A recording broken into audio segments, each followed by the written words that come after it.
Assalamualaikum warahmatullahi wabarakatuh. Saya Dinda Nurul Fadilah. Di sini saya akan mempresentasikan proyek UAS mata kuliah landasan pendidikan yang dibimbing oleh Dr. Insinyur Vina Sarafina MM dengan topik pembahasan aliran pendidikan modern dan aliran pokok pendidikan di Indonesia dengan subtopik pembahasan pengertian aliran pokok pendidikan dan macam-macam aliran pokok pendidikan.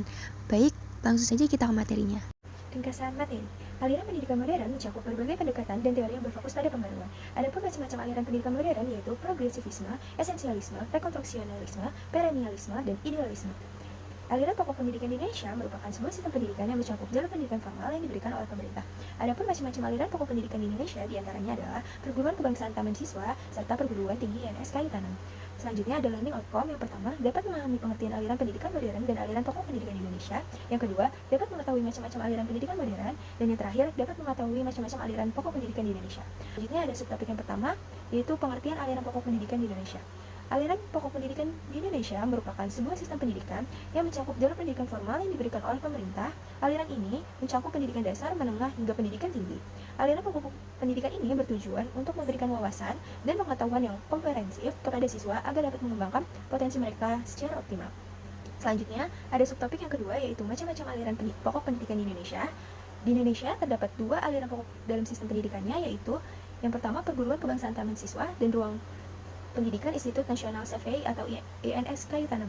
Lahirnya dua aliran pokok tersebut dilatar belakangi karena reaksi terhadap penyelenggaraan pendidikan oleh pemerintah kolonial Belanda yang tidak berpihak pada kepentingan bangsa Indonesia, baik kesempatan yang diberikan, diskriminasi bangsa dan golongan maupun kepentingan hasil pendidikan itu sendiri. Yang pertama, perguruan kebangsaan tanam siswa. Perguruan kebangsaan tanam siswa didirikan pada tahun 1921 atau tahun Caka, yaitu 1852, yang memiliki semboyan Lawan Sastra Ngesti Mulia.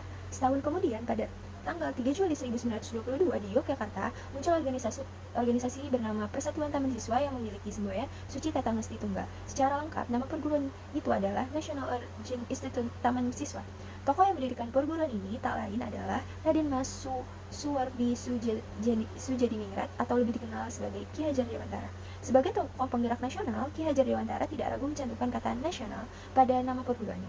Hal tersebut mempunyai makna kenasionalan Indonesia yang bersatu untuk mengupayakan kemerdekaan bangsa dari belenggu penjajahan. Selanjutnya ada asas taman siswa. Menurut Titra Harja dan Sulo tahun 2005, perguruan kebangsaan taman siswa memiliki 7 asas perjuangan untuk menghadapi pemerintah kolonial Belanda serta sekaligus untuk mempertahankan kelangsungan hidup bersifat nasional dan demokratis. Asas-asas tersebut lantas dikenal sebagai asas 1922 dan dijabarkan sebagai berikut. Yang pertama, bahwa setiap orang berhak untuk mengatur dirinya sendiri dengan mengingat terbitnya persatuan dalam kehidupan umum. Yang kedua, bahwa pengajaran harus dapat memberikan pengetahuan yang berfaedah, yang dalam arti lahir dan batin dapat memerdekakan diri. Yang ketiga, bahwa mengajarkan harus berdasarkan pada kebudayaan dan kebangsaan sendiri. Yang keempat, bahwa pengajaran harus tersebar luas sampai dapat menjangkau kepada seluruh rakyat. Yang kelima, bahwa untuk mengejar kemerdekaan hidup yang sepenuhnya lahir maupun batin hendaknya diusahakan dengan kekuatan sendiri dan menolak bantuan apapun dan dari siapapun yang mengikat, baik berupa ikatan lahir maupun ikatan batin. Yang keenam, bahwa merupakan suatu hal yang mutlak untuk dapat membelanjai sendiri segala usaha yang dilakukan sebagai konsekuensi hidup. Dan yang terakhir, bahwa demi keselamatan dan kebahagiaan anak-anak perlu adanya keikhlasan lahir dan batin untuk mengorbankan segala kepentingan pribadi dalam mendidik anak-anak. Selanjutnya ada tujuan taman siswa. Menurut Titra Harja dan Sulo 2005, perguruan kebangsaan taman siswa memiliki tujuan sebagai berikut. Yang pertama, sebagai badan perjuangan kebudayaan serta membangun masyarakat tertib dan damai. Yang kedua, membangun anak didik menjadi manusia yang merdeka lahir dan batin, luhur akal budinya, serta sehat jasmaninya untuk menjadi anggota masyarakat yang berguna dan bertanggung jawab atas keserasian bangsa, tanah air, serta manusia pada umumnya.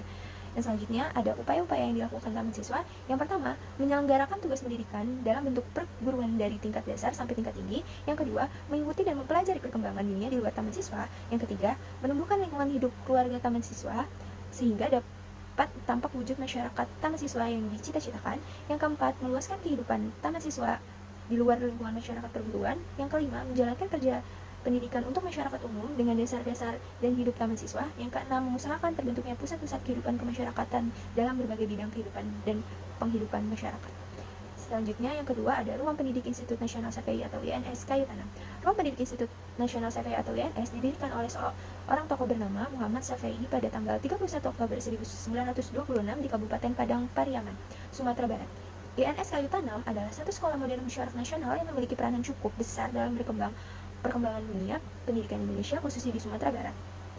Selanjutnya ada asas ruang pendidikan INS Kayu Tanam. Yang pertama, ada ketuhanan yang Maha Esa, 2 kemanusiaan, 3 kesusilaan, 4 kerakyatan, 5 kebangsaan, 6 gabungan antara pendidikan ilmu umum dan kejuruan, 7 percaya diri sendiri juga pada Tuhan, 8 berakhlak bersusila setinggi mungkin, 9 bertanggung jawab atas keselamatan nusa dan bangsa, 10 berjiwa aktif positif dan aktif negatif. Selanjutnya ada tujuan ruang pendidikan INS Kayu Tanam. Yang pertama, ada mendidik rakyat ke arah kemerdekaan. Kedua, memberikan pendidikan yang sesuai dengan kebutuhan masyarakat. Ketiga, mendidik para pemuda agar berguna untuk masyarakat. Keempat, menanam kepercayaan terhadap diri sendiri dan berani bertanggung jawab. Dan yang terakhir, mengusahakan mandiri dalam pembiayaan. Selanjutnya ada usaha-usaha ruang pendidikan INS Kayu Tanam. Beberapa usaha yang dilakukan oleh ruang pendidikan INS Kayu Tanam antara lain penyelenggaraan berbagai jenjang pendidikan, memberikan berbagai pelatihan kepada para siswanya agar mereka dapat hidup mandiri tanpa harus bergantung pada orang lain, bahkan pemerintah. Upaya lain INS Kayu Tanam adalah menerbitkan majalah anak yaitu Sendi, buku bacaan dalam rangka pemberantasan buta huruf atau aksara dan angka yaitu Kunci 13, serta mencetak buku pelajaran. Semua upaya tersebut dilakukan sebagai usaha mandiri untuk menolak bantuan-bantuan yang berpeluang untuk membatasi kebebasannya. Selanjutnya saya akan melihatkan studi kasusnya, yaitu kemampuan dalam berbahasa. Perkembangan bahasa merupakan bagian penting dari perkembangan anak. Raising Children menuliskan perkembangan bahasa anak dapat mendukung kemampuan anak untuk berkomunikasi, serta kemampuan untuk mengungkapkan dan memahami perasaan, berpikir dan belajar. Latar belakang studi kasus. Kemampuan anak dalam berbahasa yang dibawa pada waktu lahir tidak akan berkembang dengan baik tanpa adanya dukungan lingkungan yang sesuai untuk perkembangan bakat itu. Sebaliknya, lingkungan yang baik dapat menghasilkan perkembangan anak yang optimal. Jika memang pada diri anak tidak terdapat bakat yang diperlukan untuk pengembangan itu. Pada anak ada pembawaan untuk berbicara dan melalui situasi lingkungannya, anak belajar berbicara dalam bahasa tertentu. Lingkungan pun mempengaruhi anak didik dalam mengembangkan pembawaan bahasanya. Karena itu, anak mula-mula menggunakan bahasa lingkungannya. Selanjutnya ada input masalah. Yang pertama, bagaimana peran guru dalam pendekatan terhadap anak yang mengalami kesulitan berbahasa. Yang kedua, bagaimana peran lingkungan sekolah dalam mendukung kemampuan anak dalam berbahasa. Yang ketiga, mengapa penting melibatkan keluarga dalam mendukung kemampuan berbahasa anak. Selanjutnya ada proses penyelesaian masalah. Yang pertama, peran guru terhadap anak yang mengalami kesulitan berbahasa sangatlah penting.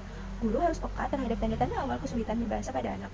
Mereka perlu mengidentifikasi siswa yang memerlukan dukungan khusus melalui observasi dalam proses belajar sehari-hari serta tes yang relevan. Selanjutnya, penulisan masalah kedua, peran lingkungan, terutama sekolah, sangat penting dalam mendukung kemampuan anak dalam berbahasa. Di sekolah, guru perlu memberikan perhatian khusus dalam proses pembelajaran dengan memberikan kesempatan anak untuk berbahasa dalam forum yang lebih kecil dan mendukung partisipasinya secara aktif guna meningkatkan kemampuan anak dalam berbahasa. Penyelesaian masalah yang ketiga, yaitu sangatlah penting melibatkan keluarga dalam perkembangan bahasa anak karena mereka adalah lingkungan pertama di mana anak belajar berkomunikasi. Selanjutnya ada output masalah. Yang pertama, peran guru sangat penting dalam mendukung anak yang mengalami kesulitan berbahasa. Guru bertanggung jawab untuk mengidentifikasi masalah bahasa sejak dini dan bekerja sama dengan ahli lain seperti terapis bicara dan psikolog untuk merancang interferensi yang tepat. Yang kedua, peran lingkungan sangat penting dalam mendukung kemampuan berbahasa anak. Di sekolah, anak belajar bahasa secara formal melalui instruksi guru, interaksi sosial dengan teman sebaya, dan berbagai metode pengajaran. Sekolah juga berperan dalam mengidentifikasi dan memberikan interferensi dini bagi anak yang mengalami kesulitan berbahasa. Yang terakhir, penting melibatkan keluarga dalam mendukung kemampuan berbahasa anak, yaitu karena beberapa alasan, yaitu keluarga adalah lingkungan pertama untuk belajar, stimulasi yang konsisten, dukungan emosional, exposure multibahasa, pemantauan perkembangan, dan yang terakhir membangun kebiasaan positif. Selanjutnya, feedback masalah. Peran guru terhadap anak yang mengalami kesulitan berbahasa sangatlah penting. Guru berfungsi sebagai penghubung utama antara berbagai elemen pendidikan dan keluarga dalam mendukung anak yang mengalami kesulitan berbahasa untuk berkembang secara optimal. Yang kedua, peran lingkungan termasuk rumah dan sekolah sangat berpengaruh bagi kemampuan anak dalam berbahasa. Untuk itu, orang tua sekaligus guru harus memberikan perhatian khusus untuk anak dalam meningkatkan kemampuan berbahasa. Dan yang ketiga, sangat penting melibatkan keluarga dalam perkembangan bahasa anak, menekankan bahwa keluarga adalah lingkungan pertama tempat anak belajar berkomunikasi. Untuk itu, keluarga harus memberikan stimulasi bahasa di rumah dan bekerjasama dengan sekolah. Kesimpulannya, yaitu yang pertama, aliran pokok pendidikan di Indonesia merupakan sebuah sistem pendidikan yang mencakup jalur pendidikan formal yang diberikan pemerintah. Aliran pokok ini mencakup pendidikan dasar, menengah, hingga pendidikan tinggi. Yang kedua, macam-macam aliran pokok pendidikan di Indonesia adalah perguruan kebangsaan, taman siswa, dan ruang pendidikan INS Kayu Tanam. Kedua aliran ini dianggap sebagai tonggak pemikiran pendidikan di Indonesia. Dan ini adalah beberapa daftar pustaka atau referensi yang saya ambil. Sekian yang bisa saya sampaikan. Assalamualaikum warahmatullahi wabarakatuh.